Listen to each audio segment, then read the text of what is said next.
Hello and welcome to Good Deeds, a program about the Norfolk County Registry of Deeds. I'm Mark Crosby. Thank you for joining me, and also thank you for joining the Registrar of Deeds for the county. That would be Norfolk County once again. That would be Bill O'Donnell. So Bill, welcome back. Mark, thanks very much for having me, and Quincy Access Television for doing this, and to the viewers. Yes, first of all, the Registry of Deeds is located at 649 High Street in Dedham. We serve the 28 communities of Norfolk County, but we also serve really the Commonwealth of Massachusetts and beyond, because people from out of the state are using the Registry of Deeds, and so hopefully the information that's provided gives a glimpse of what's happening in Norfolk County. But really, you can learn something about the biggest asset most of us have are our homes, and a lot of what we talk about here in Norfolk County applies to people that live across the state.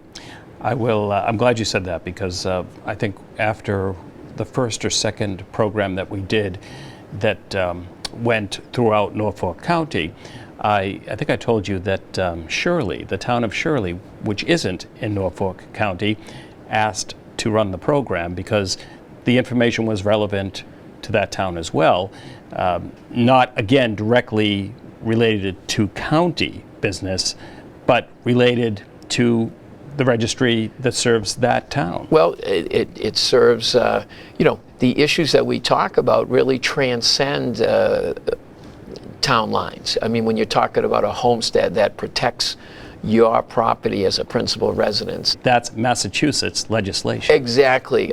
We talk about mortgage discharges. It doesn't matter that you're in Norfolk County. People borrow money across the state, and if you're paying off your mortgage, you should make sure the mortgage discharge gets recorded. People are doing more and more historical and genealogical research, and again, they're looking for information all across. And I tell people to go to our website, www.norfolkdeeds.org, because it has information on state laws that apply to everyone in the state. But on an issue like historical and genealogical research, Norfolk County dates back to 1793, and there's a tremendous amount of research that people can do.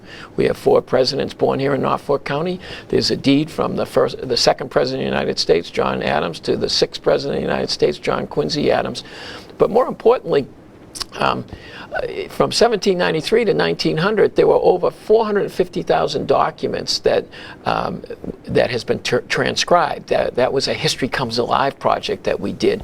And David McCulloch, who recently passed away, actually wrote a note complimenting the project, because he said it was always hard reading the cursive and reading the documents, but here we have a project where if you go on our website, you can look up the legal document, which is the handwritten cursive document, or you can hit a button and see the transcribed document. And we're seeing more and more people looking at that for historical and genealogical purposes. So again, hopefully, people can, get some information. The statistics that we're about to talk about are really about Norfolk County, but I think the trends probably go statewide, and certainly global and national factors that do affect our economy. They affect our local economy, and there are issues nationally. For instance, interest rates are going up because they're trying to address and combat inflation. And what has that done? The rise in interest rates have had an impact on so many levels of statistics at the Norfolk Registry of Deeds. For instance, document volume, and I'm given 3 months of document volume, July, August, and September of 2022. Total documents recorded in 2021, it was 48,341. In 2022, it's 32,496. That's a drop of 15,845 documents. That's a drop of 33%. And then one of the components of document volume is how many deeds get recorded. And deeds evidence sales, the passing of property from one to another. And again, in 2021, for that 3-month period, it was 5,893 deeds. And in 2022, it's 4,642 deeds, a drop of 1,251 deeds, or 21%. Now, that just shows you that the impacts that some of the economic concerns and problems that the country is facing is spilling over locally. And one thing we mentioned was the rise of interest rates. I mean, interest rates used to be 2.5, 2.75. Now they are 6%, 7%.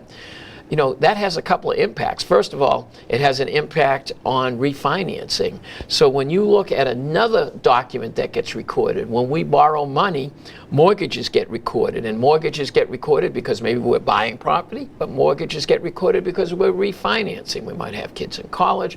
We might need to renovate our house.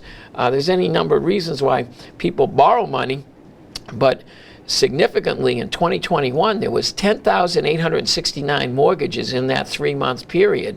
In the same 3-month period of July, August, and September in 2022, it was 5,567, or a drop of 5,302 documents, 49%. So that's really impactful. And also, I think the rise in interest rates have had an impact on the demand side. We've talked to brokers. We hear anecdotally that a lot of people that may have been in the market have now kind of taken themselves out of the market, and that decreases the demand. And you can understand if you're trying to buy a house for and you're borrowing $600,000 at 2.75% or 3%, and now that same $600,000 is being borrowed at 7%. That's tough for a lot of people, and I think it's taken some people out of the market. I would point out that the average sale price that we track, commercial and residential in Norfolk County, that actually went up by $105,000 during that 3-month period, or 11%. So it went up 11%. Now, I think there are things that are slowing prices and slowing sales. But I think we have to also recognize that Norfolk County and the greater Boston area, there's a real demand.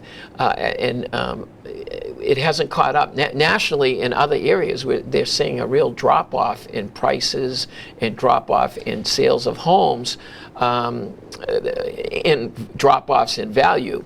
It hasn't quite hit Norfolk County yet, but it could. And one of the drivers may also be a lot of people worked remotely. And they're saying in 2020 and 2021 that actually drove up prices in a lot of areas because people weren't tied to a certain area. Now that has changed, and people are going working more at the office. Well, I was wondering that because if people were continuing to work remotely, then office space wasn't needed, so commercial space wasn't needed. Yes, you know, prices are still strong here in Norfolk County, though, and you know, and some of it's just driven. For instance, in the city of Quincy, there was a sale for $18 million at 1515 Hancock Street in Quincy. So, you know, there are still some significant sales going on for both residential and office.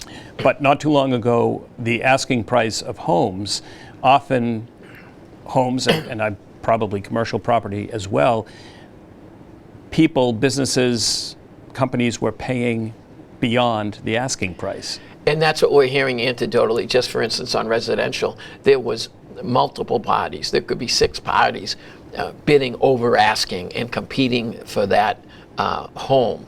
And it doesn't seem, at least talking to the brokers, that that's happening there, and you have to price your property well for a sale. But there's still a demand. One of the things that troubles me statistically, and we track it, and we never tracked foreclosures or notices to foreclose, but then people forget there was a downturn in 2007, 2008, and again, you know, behind the statistics are stories. And I said, we have to start tracking, you know, foreclosure is a problem. And it was at that time that we partnered up with NeighborWorks Housing Solutions and Quincy Community Action Program in the Attorney General's office because of the foreclosure crisis in 2007, 2008. Well, we're seeing a really troubling trend.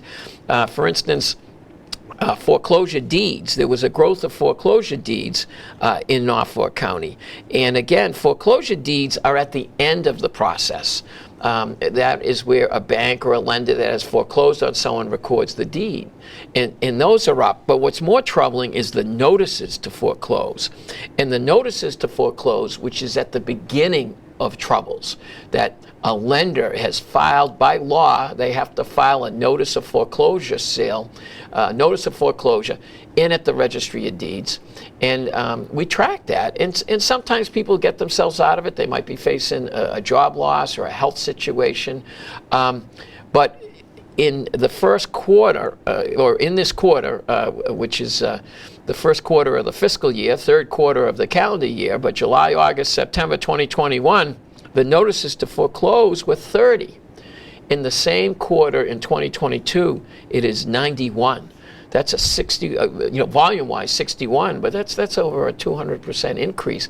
And I would tell those people, go to our website, www.norfolkdeeds.org, and if you live outside the county, go to the same website, because we have partnered up with some quality nonprofits. As I mentioned, Neighbor Works Housing Solution and Quincy Community Action Programs, they help people. They give people guidance to get them through. They give people help on some of the legal ramifications of what a foreclosure is. And also the Consumer Advocate Response Division of the Attorney General's Office. We have links to the Attorney General's Office, so people should take advantage of that. We should, no surprise to folks, that we should also talk about, or at least for context, is that certainly when looking at foreclosures, food prices are up, gasoline prices were up, came down, but that's only because we tapped into our reserves. Just a report I heard yesterday that OPEC was meeting today, and likely gas prices will be going up again. So that affects a homeowner's ability to pay. Yes, and people are making, always making assessments. So yes, that all these pressures affect the ability to pay, and that's why we've seen the foreclosures go up. And also all these pressures affect demand, on the demand side of housing, because it might get to a point, just like the rise in the interest rates, where you're like, I can't afford that. I have to put gas in my car to get to work, or I have to feed my family. And to have an extra cost, from say a 3% mortgage over 30 years versus a 7%, it's pretty significant. And again, it's affecting demand, and a lot of what we see happening worldwide or nationally does impact the local economy. Absolutely. The war in Ukraine, for example. Yes, and again, there's you mentioned the oil prices. There's a lot of back and forth, and to try to hit back at the support of Ukraine, try to hurt the West and the United States economically with increasing reliance on oil and gas. So that's it all has an effect. It's all connected, certainly. Let's talk about some other registry news. I know not too long ago you presented before the county commissioners regarding, I believe, the Chief Information Officer. Well, that's been an ongoing issue. That started back on June 30th, 2021, when there was a lawfully funded and approved registry CIO position that didn't get filled. And again, it was unfortunate, and here we are 15 months later, and we're still talking about things, because now the county has taken over the IT, and and everyone knows my position. I feel that a direct report IT staff at the Registry of Deeds that existed when Register Paul Harold was there, when Register Barry Hannon was there, it goes back 40 years, served the registry well, served the taxpayers well. But right now we're trying to work through what they're doing, but it hasn't been a considered approach. I mean, the final vote to put everything in the hands of the county commissioners was on May 11th, and here we are, 5 months later, they still don't have they were saying they were recruiting a county CIO, and that a new county CIO would be in place by July. The county director said that. it's still not there. So to me, it's sobering. It's not the considered approach. And I think some of it is because when we had a direct report IT staff, there was a sense of urgency. We wanted to make sure that the records were protected and the monies were collected. That's what the job of the Registry of Deeds is. And hopefully things will move forward, but I still have concerns because we live in an era of cybersecurity hacks, cybersecurity risks, scams, and one of my concerns is the documents that get recorded, the documents that give you the legal title to your home, things can be done to them. And I'm concerned because the registry has no control over the IT. I'm concerned because in one calendar year, when things were vibrant, we'll see how it goes this calendar year, $82 million was collected. And I'm afraid that that's a target of cybersecurity risks and scams. So the IT fight, to me, it didn't make any sense why it was happening, and now it appears that it was really a money grab to get access to funds that by law belong to the Registry of Deeds. And we'll have to work through it. But so what you're saying right now is that there is no person in that position. What happened was, yes, there's supposed to be. We had a registry CIO, and now that's been gone. But they said, oh, well, we'll make it a county CIO. Now the county CIO will be in charge of county IT and registry IT. Well, that county CIO position is still, they said they were bringing in another person. It's still not done. So where I have an issue is on June 30th, 2021, if that permanent position had been filled, the registry would have had 2 full-time people, including the registry CIO, and we had a temporary, like apprentice. And now there's just that one person, and that person's doing county things. So we need more staff in this day and era of technology. But it didn't make sense to me. And okay, if it's a grab on money, now it's starting to make more sense to me.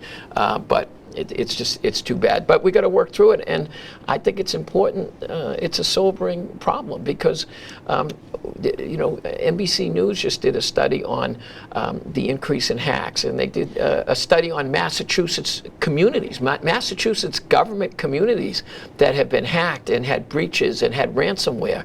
And it's frustrating because I pride myself, as you know, coming here, that the Norfolk Registry of Deeds, and based on the support that was conveyed to the county commissioners, people were writing that it's the best registry in Massachusetts for operations and for services.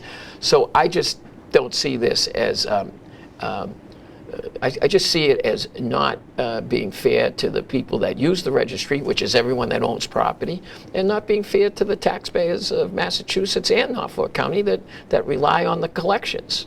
Because whether the collections in Norfolk County for deeds excise goes to the state, and they use it, that money, the state uses it for public safety, for education, for social service programs. So I just think things could be a little better. So the saga continues. Unfortunately. I do want to talk about, where we just talked about scams, I do want to talk about the consumer notification part of the registry, that service, and how that protects folks throughout the county. And when we mentioned consumer notification service, Norfolk County was the first registry to offer this years ago in Massachusetts. And it was because we had an on-site direct report IT department. You come up with ideas. And one of the reasons that we needed a consumer notification service is that the FBI was saying that the fastest growing white-collar crime was deed and property fraud.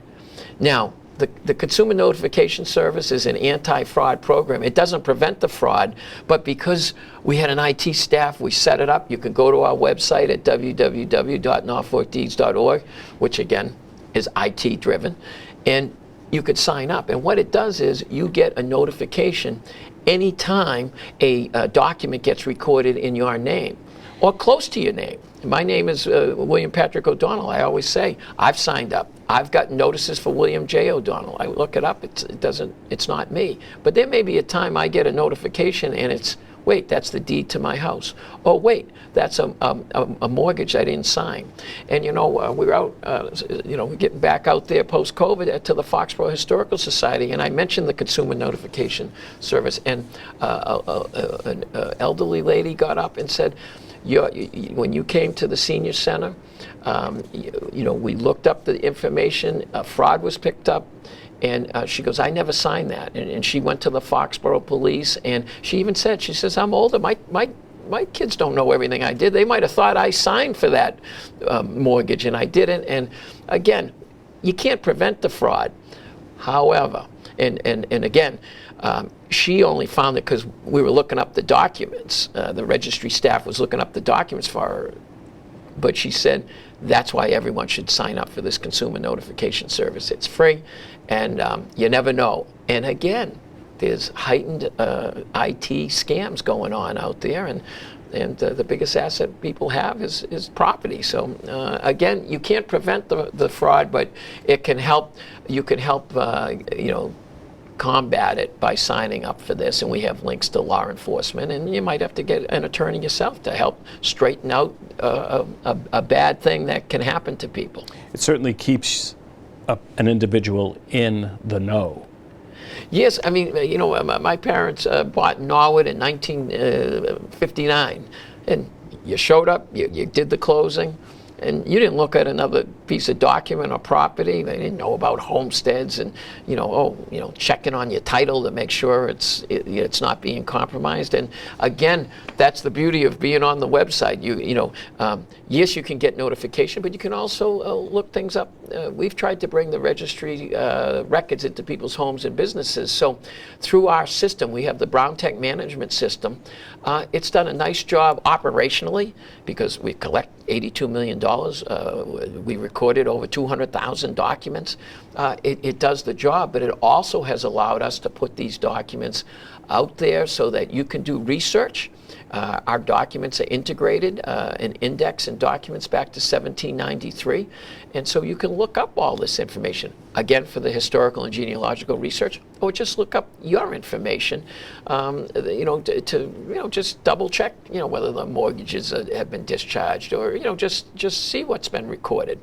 But if you want to get a notice that you can follow up on, and if you're not good with the computer, you can call our customer service center at 781-461-6101 and say, hey, I got this notice, and they can walk you through it, because we pride ourselves, and there's no I in team. We have a good team of employees that do a nice job helping people. I do want, and I know we did an entire program on community partnerships, but I do want to speak about one recent donation to Interfaith Social Services. Yes, we have a lot of partners, and again, we have partnerships with the food pantries, and I tell people, go to our website, www.norfolkdeeds.org, because we have a list of all the food pantries in Norfolk County. They need, even though we do it during the holidays, Thanksgiving and Christmas, they need food all the time. And we're talking about prices going up, so certainly now more than ever. Oh, there's a need in every community, not just in Norfolk County, across the state, and I would urge people to consider donations. But yes, we have other partnerships. We have a Suits for Success program, and one of our partners is Interfaith Social Services. They have a great career closet, one of the few places that wants women pocketbooks and clothes and things like that. And we had a donation to them. Recently, Inner City Weightlifting, it's a nonprofit centered in Dorchester and Cambridge, but they try to address some of the inner city problems through health and weightlifting. But they also have a component where when people are going for interviews, and quite frankly, some people don't even have, never mind interviews, just good clothes to go somewhere. So they came by, and it was great to see all the clothes that have come in being repurposed.